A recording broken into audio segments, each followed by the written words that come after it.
Hello everyone and welcome back to my channel. If you are new here, my name is Layla and today I'm going to be going over my financial goals for 2025.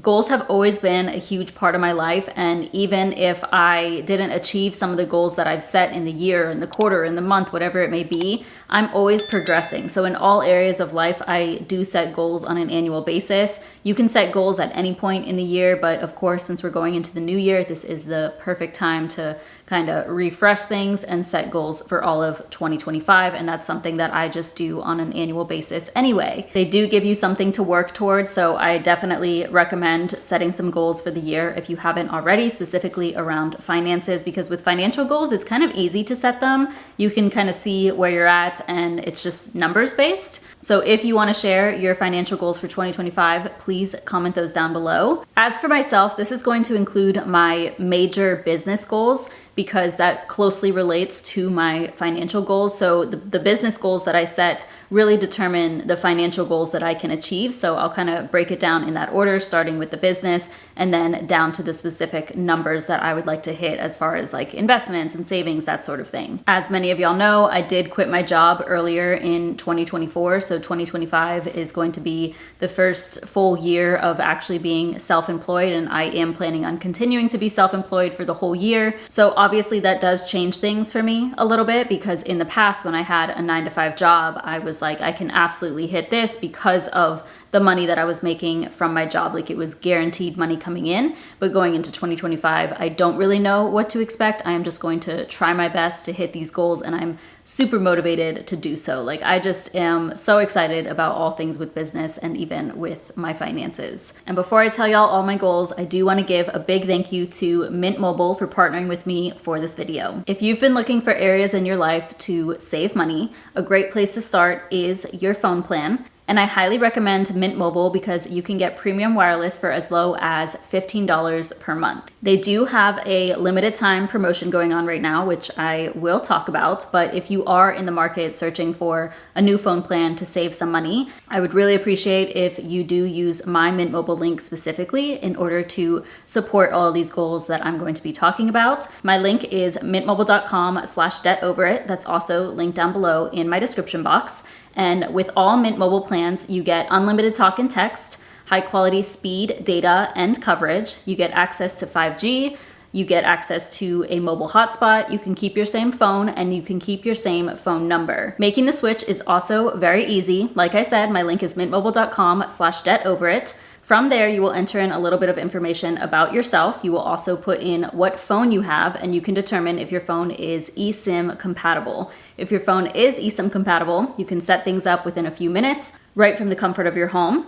If your phone is not eSIM compatible, do not worry. Mint Mobile will ship a SIM card to your home at no extra cost. That will be free. You'll get the SIM card in a couple of days, and then you can still set everything up on your own, right from the comfort of your home. I've been using Mint Mobile for over 2 years now, and it's just such a simple and great way to save money within my budget and yearly expenses. And I still get the same great coverage that I need and am used to. So if you're interested in saving some money without the sacrifice, visit mintmobile.com/debtoverit. That's also linked down below in my description box to get premium wireless for just $15 per month with any 3-month plan. And right now, for new customers and for a limited time, this is going to be ending early January, Mint Mobile is offering 50% off their 12-month unlimited plan. So this is like the biggest sale of the year. So if you're interested, I highly recommend you take advantage of this sale because their prices are already low, but this is even more savings on top of that. Let me know if y'all sign up. Thank you again to Mint Mobile for partnering with me for this video. And now let's talk about my financial goals. Starting with the business side of things, I'm gonna start with my income goal for all of 2025. I would like to make $120,000 or more in gross business revenue. That means I need to more than double the earnings that I made in 2024. So I definitely have my work cut out for me. I think this is possible just based on my sources of revenue at this point. And honestly, I really want to grow on YouTube. So we'll talk about that, what that kind of looks like. But obviously 120,000 in the year, this is averaging about 10,000 per month. Like I said, this is a gross business revenue goal just because I feel like this is something that feels comfortable to me to say. Like, I feel like I can achieve this and it's still challenging. Like, obviously it would be amazing to make like 200,000, 300,000, you know, but to me that doesn't feel like something that is within reach, but this is a number that does feel like I can go after it, you know? And speaking of, this is kind of random, but I did create a business vision board, and I'll put up a little clip of it here, but I did film a vlog on my lifestyle channel of when I was creating this. And on that channel, I'm gonna be talking more about the behind the scenes of my business, and definitely going into the new year, like I really wanna document growing a six-figure business and how I'm making that possible. So if you're interested in any sort of content with that, please subscribe to my lifestyle channel. And also the vision board idea I got from Daya, and I will link her channel and that specific video in the description box because it was really good. So if you're interested in creating a vision board for your small business or even a personal one, like I loved the strategy that she had, and that's exactly what I followed. So that will be linked down below. Now, my next two goals related to business are kind of just metrics, and I would say like vanity metrics that really don't matter, but they're numbers that I want to go after. So this first one is kind of a stretch, and it like I said, it doesn't really matter, but I would love to reach over 100,000 subscribers here on YouTube. As of right now, me filming this, I'm at like 30,500 or so. So I have a lot of subscribers to go until I reach 100K. But I feel like with the strategy I have going forward with YouTube, which maybe I'll make a separate video talking about that, because I am still going to be focusing on my finances, like showing my numbers and that sort of thing. But I really want my channel be a resource for people to learn all the things finances. So that's kind of my plan, is creating these evergreen content pieces, which what that means is that content lives on forever and can be useful forever. So it's like how to create a budget or how to start paying down your debt. That is evergreen content. And I have this whole list of videos that I'm going to be filming, editing, and getting up over the next several months. And I guess it would go into the whole year basically. And I do think that that is going to help my channel to grow. And yeah, I really just want my YouTube channel to be like all the answers to personal finance. You know, like if you have a question about how do I start investing, how do I build up my emergency fund, like, oh, you can just search it on my channel and you will find it. Like, I want everything to be covered within like the basics of personal finance. So yeah, I would love to get over 100,000 subscribers, get that silver play button. Of course, if you're not subscribed already, I would really appreciate if you do so. And share my channel, please. I would really appreciate it. Next is another number that really doesn't matter, but an area that I would like to grow, and that is to reach 6,000 or more email subscribers. So I do want to focus on my newsletter a little bit more going forward, just because I think it's important and I think it's a way to generate some passive income. It's not completely passive, but a way to kind of set up automation and kind of just help streamline things with my business. I do want to provide more value, as I said before, and that even includes like more freebies. And I believe that if I can create these freebies, like I just have so many ideas in mind. And in order for people to get those freebies, they would need to sign up for my email newsletter. When I went to FinCon earlier this year, newsletter was highlighted by a lot of people, like the importance of having an email newsletter and the value of it. So that is an area that I want to grow on, and I am trying my best to focus on that. Next goal is that I want to have a $3,000 business checking cushion. So that just means every month I want $3,000 roll over into the next month in my business checking account. If y'all watch my budget videos or even my financial updates, my monthly updates, you can see how much I have left over in my business checking account. I count that as like a rollover business revenue.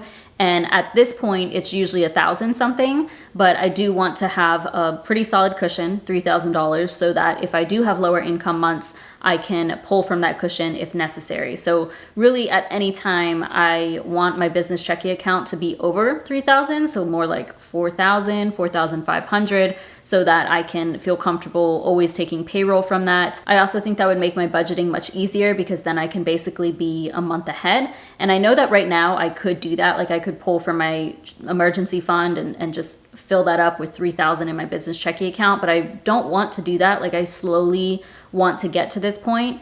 and I'm going to be more intentional about that. So it might take me the full year to get to that 3,000 point, but that is completely fine. I don't want to pull from my savings in order to make this happen. I just want to build up the revenue that I'm making on a monthly basis so that I can make this possible. And then final business goal, this isn't really like focused on a number or anything, but I really want to be more organized in my business and have systems in place.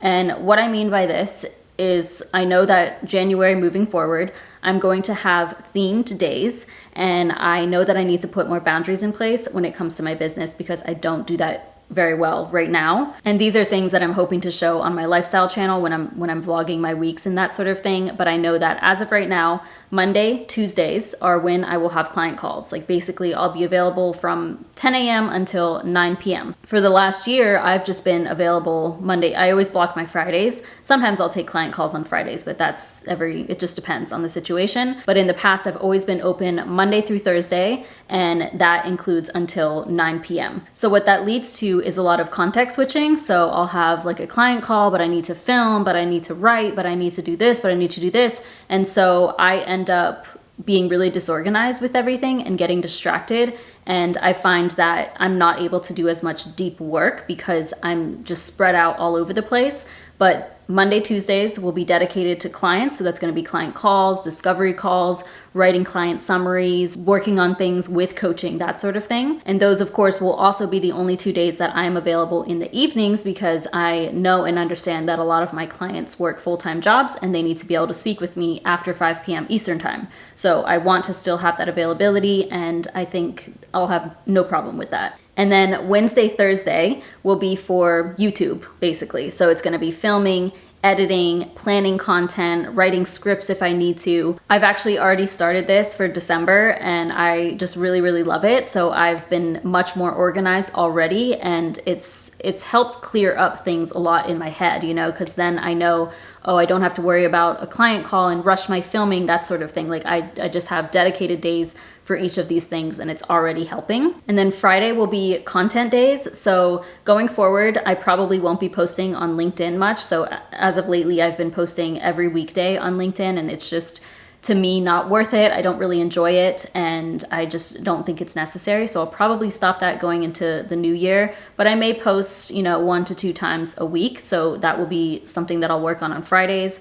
Emails I'll work on Fridays, as well as any sort of freebies that I could be working on, spreadsheets I could be working on. That includes like Etsy digital downloads. And then any sort of important business calls I'll probably have on Friday as well. And what I'm thinking of specifically, because something else that's included in this like organization and systems, is intentionally investing my money to kind of free up my mental space and even my time. So this includes a video editor. I also will be working with a project manager, and I think that's going to help me a lot because I am somebody who I really like external motivation and external deadlines. So if somebody can be like, hey, this is what we're doing here, this is priority, do this, you have to have this done by this date, that will force me to do things. Like I am very disciplined when it comes to my business, but I'm also too all over the place. And so I know that if I have a project manager who can break out all of the projects that I'm working on and we can discuss the things I want to prioritize, then I can have that more organized and have these systems in place. That's the other thing too, is she's going to be helping me with creating systems in my business. It's all very exciting to me, and I'm looking forward to how my business will be more streamlined going forward. And I just love it. I love working on all this stuff and thinking it through. And now my next few goals are focused on the personal finance side of things. And all of this really does depend on how my business goes for 2025. So first thing here would be to max out my Roth IRA. Now for this year, I had saved up $7,000 in 2023 so that I was able to max out my Roth IRA right like 1st of January. I won't be able to do that this year unless something crazy happens over the next couple of weeks, but that's okay. I am planning to slowly add to my Roth IRA every month. Ideally, it will be $500 to $600 on a monthly basis. And by the end of the year, I would love to max this out. Now, if I can max it out sooner, I will definitely do so. And then for my brokerage account, I want to reach over $15,000 in that account. And I checked earlier today, it's actually already over 11,000. That's mostly because of the market though. So I don't really have a monthly plan for this. Like I'm not going to be adding to my brokerage account in 2025 until I finish maxing out my Roth IRA. So I would love to hit this, but I don't know. Like if it takes me all of 2025 to max out my Roth IRA, then maybe I won't be adding anything to my brokerage. But if I can make 120,000 or more, then I'll easily be able to knock out both of those goals. I will be continuing contributing to my solo 401k, but I don't really have a goal based on that. It's just gonna still be the 5% or 6%, and then plus what I am matching myself through my business. So no goal with that. I'm not gonna be maxing it out this year unless I can make like a much higher income, and then I'll increase what I pay myself and also try to max out my 401k, but not worried about that for right now. Next goal would be to reach over $105,000 in my investments alone. So earlier this year, I did reach a $100,000 plus net worth, but as of the end of November, my investments alone reached like $92,000, which is actually much higher than I expected it to get to. And I think for December, it's gonna be even higher. So at first I was thinking I want my investments alone to be over 100K, but I added on another 5K because that sounds realistic to me. So only because if something happens with the market, like if it crashes or just goes way down, then that's gonna be more difficult to achieve because I feel like I'm not investing that heavily at the end of the day. So I'm gonna aim for 105K in investments alone. That includes my brokerage, my Roth IRA, my 401k, and I do have a SEP IRA, but I might get rid of that. So yeah, we'll see. I do want to reach $18,000 in my emergency fund. I'm hoping to end the year at $15,000. If I don't hit that, that's okay, but I'm still going to try to reach that. So if I hit 15K, then I'll need to save $3,000 throughout 2025. And honestly, at that point, I don't know. I really like the idea of having cash savings, and this is in my high yield savings account. But lately, I've just really preferred putting money to investments because I feel like I can make more money there. Like I do think it's really important for me to have an emergency fund because I'm self-employed and I don't have that like steady paycheck. But honestly, even when I think of having 15,000, I feel like that's even a pretty good amount to have in my emergency fund, just because that would cover a full year of like what I pay for the house, for example, my deductible, my health insurance deductible. I can't even remember what it is because I selected a new plan, but I think it's like 4,000. So I would have plenty to cover that. My out-of-pocket max is maybe 7,000. So even it would cover that. My car insurance deductible is 2,000. Overall, I just feel like 15K itself is good, but I do eventually want to reach much higher in my savings just because like, I think I had set my goal for by the time I hit 40 that I would like to have 100K saved in cash. So I am going to aim for that, the 18K in my emergency fund. And I would say all together, like across my emergency fund and all of my other sinking funds, I would like to have 36,000 in everything in my high yield savings account. And I do think that's pretty reasonable based off of how much I already have in there. I'm almost at 30K. As of me filming this. And then if I add to my emergency fund, add to my car insurance sinking fund, my car maintenance fund, I don't think I'll pull from many other funds this year. I think 36 would be a good figure. And then my final goal is a net worth goal, which isn't always the best type of goal to set because it's not really something that we can control. But I would like to reach a net worth of $150,000 or more. So my thought process behind that is if I have, 105,000 plus just in investments, and then I have 36,000 in my high yield savings account, plus I have like a 3K plus cushion in my business checking account, plus I'll have my personal checking account. Pretty sure it will all add up to 150,000 or more. That's what I'm gonna aim for. Even better if it goes higher, of course, but it's a number that I don't like put too much emphasis on. Like I'm not stressed about it. My net worth will just be what it is. And I know that no matter what, I'm gonna be progressing in my business and in my finances. And to me, that is just so much more important than any of these metrics, really. Those are all my goals and I am very, very excited about them. I hope that y'all continue joining me on my journey. I will continue to document my finances, and as I said on my lifestyle channel, I'm going to be documenting more of the behind the scenes. I'm excited about that too. So if you're interested in, how a small business works or the things that I work on a daily basis, then be sure to subscribe there. And I do want to say a huge thank you to y'all for watching my videos, for being here, for being subscribed, for giving my videos thumbs up, the comments, all the support. I really, really appreciate. And I am so very grateful to be in the position that I am in. I'm so glad I was able to leave my 9-to-5 earlier this year and make my dreams come true.